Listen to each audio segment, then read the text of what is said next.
Paper 1, question 25. The expression x squared take away 8x plus 21 can be written in the form x take away a in brackets all squared plus b for all values of x. Part A, find the value of a and the value of b.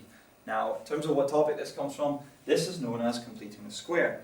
There is more than one way of doing this. I'm going to show you a way that you might not be familiar with, but I believe, especially with the way that the exam questions are worded, I believe that you'll find it easier, okay?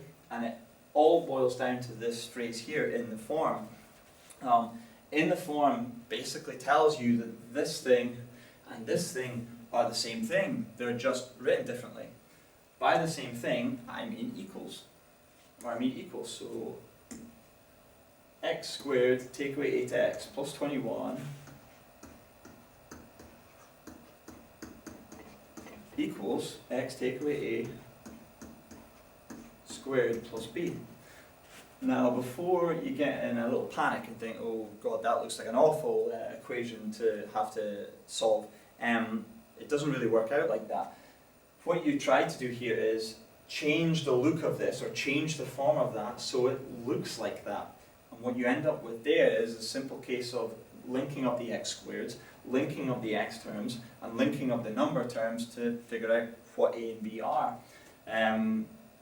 So to show you what I mean by that, we want to change this, change that thing's form so it looks like this.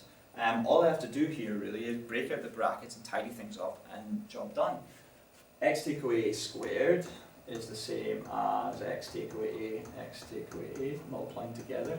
I know there's a shortcut to that, but I'm just doing it this way for those that maybe aren't aware of it. X times x for x squared, x times negative a for take away ax, same again in here, and finally minus a times minus a gives me plus a squared plus b, okay? Now when I tidy up what can be tidied up there, which are those two terms, this is what I end up with, and I'm going to write it underneath this. I end up with a single x squared, which hopefully should be surprising because they're the same. I end up with minus 2ax.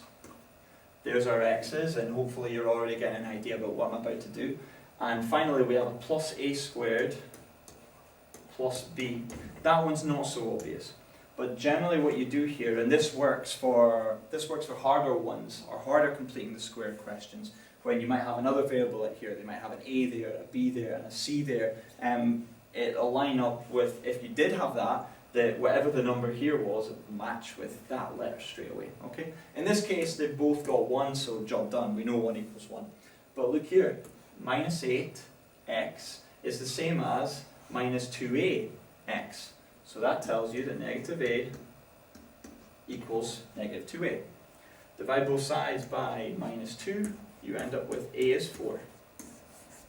Okay? Plus 21 is the number that was left over here, and plus a squared and plus b are going to give you a number that's left over. So this thing and this thing are the same. Alright? So you end up with 21 equals a squared plus b. And we've already figured out what a is. A is 4, so when you square it you end up with 16 plus b. Take 16 away from both sides.